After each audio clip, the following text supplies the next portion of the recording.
بسم اللہ الرحمن الرحیم۔ السلام علیکم ورحمۃ اللہ وبرکاتہ۔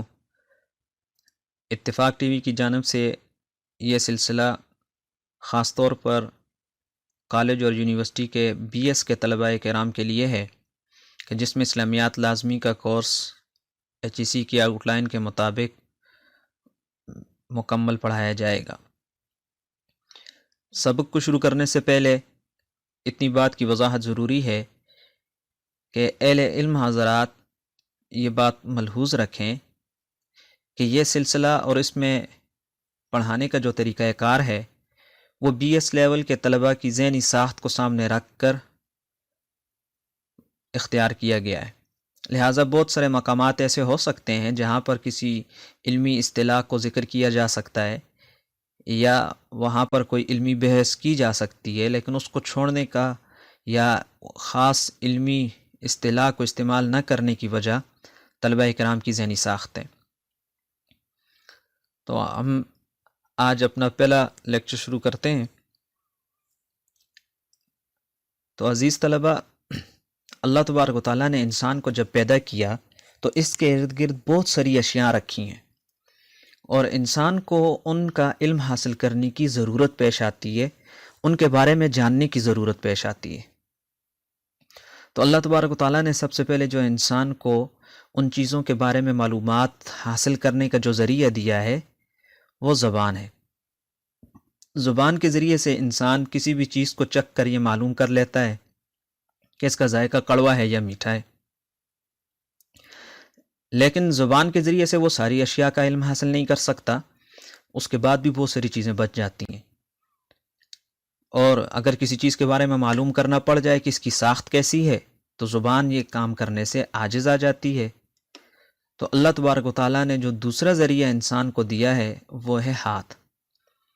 ہاتھ کے ذریعے انسان کسی بھی چیز کو چھو کر یہ معلوم کر لیتا ہے کہ یہ نرم ہے یا سخت، لیکن اس کے بعد بھی بہت ساری ایسی چیزیں بچ جاتی ہیں کہ جو نہ ہاتھ سے معلوم ہوتی ہیں اور نہ ہی زبان سے۔ تو ان کے لیے اللہ تبارک و تعالیٰ نے انسان کو ناک عطا فرمائی ہے کہ ناک کے ذریعے انسان سونگھ کر کسی بھی چیز کی خوشبو معلوم کر لیتا ہے، یہ معلوم کر لیتا ہے کہ یہ خوشبو ہے یا بدبو، وہ یہ معلوم کر لیتا ہے کہ یہ گلاب کی خوشبو ہے یا چنبیلی کی خوشبو ہے۔ لیکن اس کے بعد بھی بہت ساری چیزیں رہ جاتی ہیں اور انسان کو علم حاصل تو اس کے لیے اللہ تبارک و تعالیٰ نے انسان کو کان عطا فرمائے کہ وہ سن کر معلوم کر لیتا ہے کہ یہ آواز کبوتر کی ہے یا یہ آواز کوے کی ہے، یہ خوشی کی آواز ہے یا پھر یہ ڈراؤنی آواز ہے۔ لیکن بہت ساری چیزیں ایسی ہیں جن کا علم ہمیں کان سے بھی حاصل نہیں ہوتا، تو پھر ان کا علم ہمیں آنکھ سے حاصل ہوتا ہے جو اللہ تبارک تعالیٰ نے عطا فرمائی ہے کہ دیکھ کر معلوم کیا جا سکتا ہے کہ رنگ جو ہے وہ کالا ہے یا سفید ہے۔ ان 5 ذرائع کو حواس خمسہ کہا جاتا ہے کہ جن کے ذریعے سے انسان چیزوں کا علم حاصل کرتا ہے۔ ان 5 ذرائع کے علاوہ بھی ہمیں بہت ساری چیزوں کی ضرورت پڑتی ہے۔ اگر آپ غور کریں تو آپ کو ایک چیز نظر آئے گی کہ ان میں جو سب سے چھوٹی ہے وہ زبان ہے، اس کا اپنا ایک دائرہ کار ہے، ایک محور ہے، اور یہ بہت لیمیٹڈ ایریا میں کام کرتی ہے۔ مثلا کسی چیز کو اٹھائیں گے اور زبان تک لے کر جائیں گے تو وہ ذائقہ بتائے گی، اور اس کا جو دائرہ کار ہے وہ بہت محدود ہے۔ اس کے بعد جو ہاتھ ہے اس کا دائرہ کار زبان کا جو محور ہے اس سے زیادہ ہے، اس کے دائرہ کار سے بڑھ کر ہے، لیکن یہ بھی محدود ہے۔ اور ناک کا جو دائرہ کار ہے وہ ہاتھ سے تو بڑھ کر ہے کہ بعض دفعہ کوئی چیز ایسی ہوتی ہے کہ جو ہم سے تھوڑے فاصلے پر ہوتی ہے اور ہم اس کی خوشبو معلوم کر لیتے ہیں۔ تو اب ناک کا جو دائرہ کار ہے وہ ہاتھ سے بڑھ کر ہے، لیکن کان کا جو دائرہ کار ہے وہ ناک سے بھی بڑھ کر ہے کہ اگر کوئی چیز ہم سے تھوڑے فاصلے پر ہو تو وہاں سے ہم اس کی خوشبو تو معلوم نہیں کر سکتے، لیکن اس کی آواز سن سکتے ہیں۔ اتنے فاصلے سے اگر کوئی آواز ہمیں آئے تو وہ تو ہم سن سکتے ہیں۔ اور جہاں پر کان کی حد بھی ختم ہو جاتی ہے تو جہاں سے کان کا دائرہ کار بھی ختم ہو جاتا ہے تو آنکھ کا دائرہ کار اس سے بھی زیادہ ہے کہ ہم وہاں تک دیکھ لیتے ہیں کہ اگر کوئی چیز ہم سے بہت زیادہ دور ہے تو ہم اسے دیکھ تو سکتے ہیں لیکن اسے سن نہیں سکتے۔ تو یہ جو بات کرنے کا مقصد ہے وہ یہ ہے کہ ان میں سے یہ جو 5 حواس ہیں ان میں سے ہر ایک کا اپنا دائرہ کار ہے، اور وہ اسی دائرہ کار کے اندر اور اسی محور کے اندر وہ علم عطا کرتا ہے۔ لیکن یہاں تک بھی بات ختم نہیں ہوتی، اس کے علاوہ ایک اور چیز ہے جس کے ذریعے ہمیں، جہاں آنکھ کی حد ختم ہوتی ہے تو وہاں ہمیں اس کی پھر بھی معلومات حاصل کرنے کی ضرورت پیش آتی ہے، اور وہ جو اس کے بعد جو چیز ہے جو اللہ تبارک و تعالیٰ نے عطا فرمائی ہے، وہ آپ حضرات عام زندگی میں بھی سنتے رہتے ہیں کہ میری چھٹی حس کام کر رہی ہے۔ تو یہ چھٹی حس کیا ہے؟ یہ دراصل عقل ہی ہے کہ عقل کے ذریعے انسان بہت ساری چیزوں کو معلوم کر لیتا ہے۔ مثال کے طور پر اگر ہم دیوار کی دوسری جانب ہو تو وہاں پر نہ تو میں دیکھ سکتا ہوں اور بسا اوقات ہم سن بھی نہیں سکتے، لیکن دیوار کی دوسری جانب جو چیزیں ہوتی ہیں ہم اپنی عقل کے ذریعے سے ان کا علم حاصل کر سکتے ہیں۔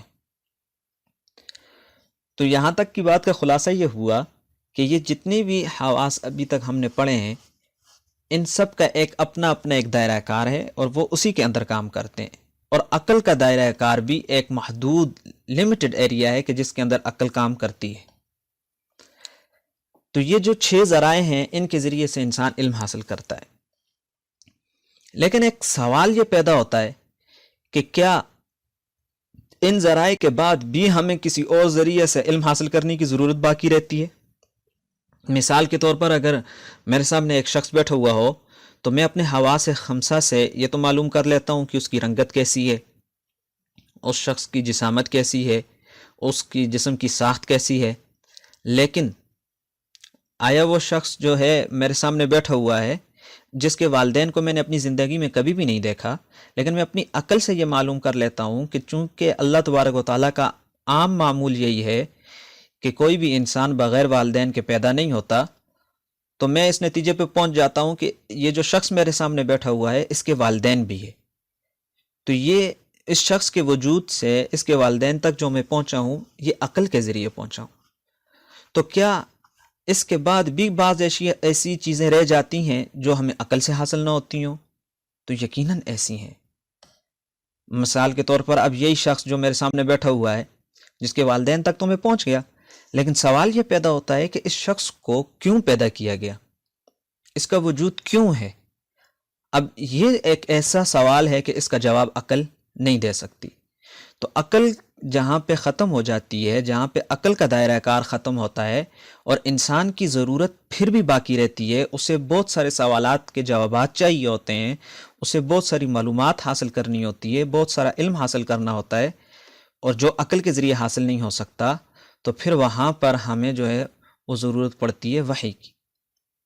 وحی کیا چیز ہے اور وحی کی تعریف کیا ہے، اس کی اقسام کیا ہیں، یہ تو انشاءاللہ العزیز تھوڑا آگے جا کے ہم اس کو پڑھیں گے۔ ابھی جو سمجھنے کی بات ہے وہ یہ ہے کہ جس طرح ہر چیز کا ایک اپنا دائرہ کار ہوتا ہے، وہ اپنے دائرہ کار سے باہر کام نہیں کرتی۔ ہمارے زمانے میں ایک بہت بڑی غلطی یہ ہوتی ہے کہ ہم عقل کا جو دائرہ کار ہے اس سے آگے کی جو چیزیں جو عقل کے دائرہ کار میں نہیں آتی ہیں، ہم ان کا علم بھی عقل کے ذریعے حاصل کرنے کی کوشش کرتے ہیں۔ مثال کے طور پر جیسے انسان کو کیوں پیدا کیا گیا، یہ ایک ایسا سوال ہے کہ عقل اس کا جواب نہیں دے سکتی، لیکن ہم اپنے معاشرے میں دیکھتے ہیں کہ اس سوال کا جواب حاصل کرنے کے لیے بھی ہم عقل استعمال کرتے ہیں۔ ایک دوسری بڑی غلط فہمی اور یہ پائی جاتی ہے کہ جو احکامات، جو معلومات ہمیں وحی کے ذریعے سے حاصل ہوتی ہیں، ہم ان کو عقل پر پرکھ رہے ہوتے ہیں اور عقل کے ذریعے جانچ رہے ہوتے ہیں کہ یہ چیز ٹھیک ہے یا نہیں ہے، یا اس کو یوں ہونا چاہیے۔ مثال کے طور پر دیکھیں، ایک عام جملہ ہمارے معاشرے میں ہمیں ملتا ہے کہ قربانی کے وقت کہا جاتا ہے کہ جانور ذبح کرنے سے بہتر یہ ہے کہ کسی غریب کے گھر میں راشن فراہم کر لیا جائے۔ آپ اس غلط فہمی کو اچھے طریقے سے سمجھ سکتے ہیں کہ اگر ایک سادہ سی مثال سمجھی جائے کہ دیکھیں ایک بریانی کی ایک پلیٹ ہو، ایک آدمی کے سامنے رکھی ہوئی ہو، اور اسے کہا جائے کہ آپ اس کا ذائقہ معلوم کر کے بتائیں کیسا ہے، اس میں نمک کم ہے یا زیادہ ہے، اور وہ شخص یہ کرے کہ کان لگا کے اس بریانی کی پلیٹ کے پاس کان لگا کے کوشش یہ کرے کہ اسے معلوم ہو جائے کہ اس میں نمک کم ہے یا زیادہ، تو ایسا کبھی بھی نہیں ہوگا کہ وہ کان کے ذریعے سے اس میں نمک کی مقدار معلوم نہیں کر سکتا۔ اگر اس کو اس کی مقدار معلوم کرنی ہے تو اسے کیا کرنا پڑے گا؟ زبان کا استعمال کرنا پڑے گا، اس بریانی کی پلیٹ کو چکھنا پڑے گا۔ اب اگر یہاں پہ غور کریں تو اصل میں ہوا یہ کہ جو کام زبان کے کرنے کا تھا، وہ کام جب دوسرے عضو سے لیا گیا، دوسرے ذریعے سے لیا گیا اور یا لینے کی کوشش کی گئی، تو انسان کو علم حاصل نہیں ہوا۔ اب ایک شخص اگرچہ اس کا کان بہت تیز ہو، وہ 2 گھنٹے بھی بریانی کی پلیٹ کے پاس کھڑا ہو رہے، تو اسے کبھی بھی اس کے بارے میں معلوم نہیں ہو سکے گا کہ اس میں نمک کم ہے یا زیادہ ہے، کیونکہ یہ کان کا کام ہی نہیں ہے کہ وہ ذائقہ معلوم کرے۔ اب جس چیز کا جو کام ہی نہیں ہے، ہم اس سے لے ہی نہیں سکتے ہیں۔ تو اسی طرح وحی کے احکامات جو ہیں، وحی کے ذریعے جو ہمیں معلومات حاصل ہوتی ہیں، ان تک رسائی حاصل کرنا یہ عقل کا کام ہی نہیں ہے۔ تو جب عقل کا کام ہی نہیں ہے تو پھر اس سے بھی ہم یہ کام نہیں لے سکتے ہیں۔ اگر لیں گے تو گمراہ ہی ہوں گے۔ ایسے ہی ہوگا جیسے کہ خوشبو جو ہے وہ معلوم کرنے کی کوشش کی جائے آنکھوں کے ساتھ، اور رنگت معلوم کرنے کی کوشش کی جائے کان کے ساتھ، تو اس کی بالکل ایسی ہی مثال ہے۔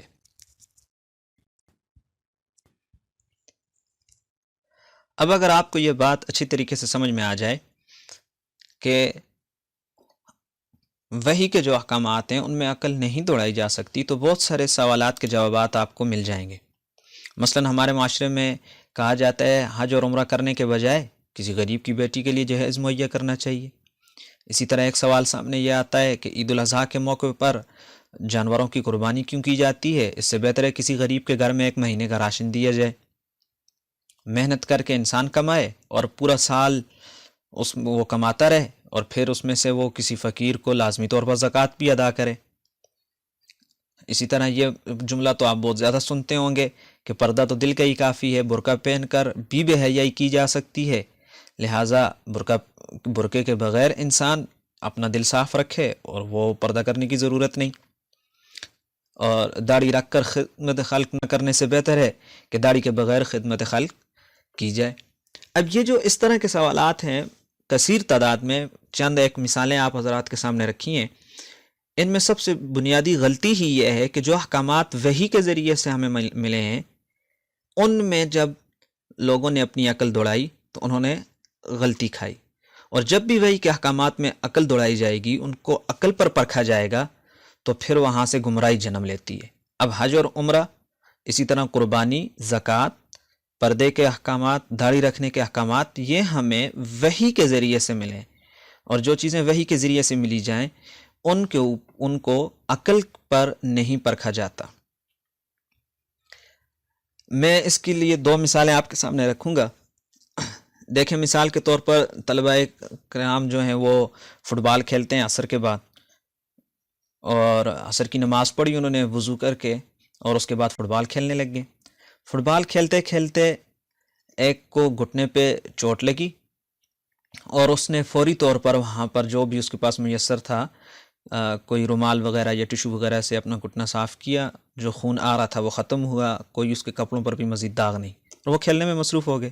مغرب کا وقت ہوا اور نماز پڑھنے کا موقع ہوا، تو جب یہ نماز پڑھنے کے لیے جائیں گے تو یہ لازمی طور پر وضو کریں گے۔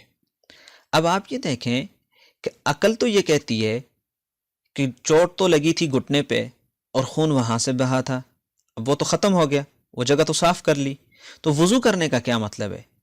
وضو ہم کہتے ہی اس کو ہیں کہ چہرے پہ چہرہ دھویا جائے، سر پر مسح کیا جائے، ہاتھ دھوئے جائیں، پاؤں دھوئے جائیں۔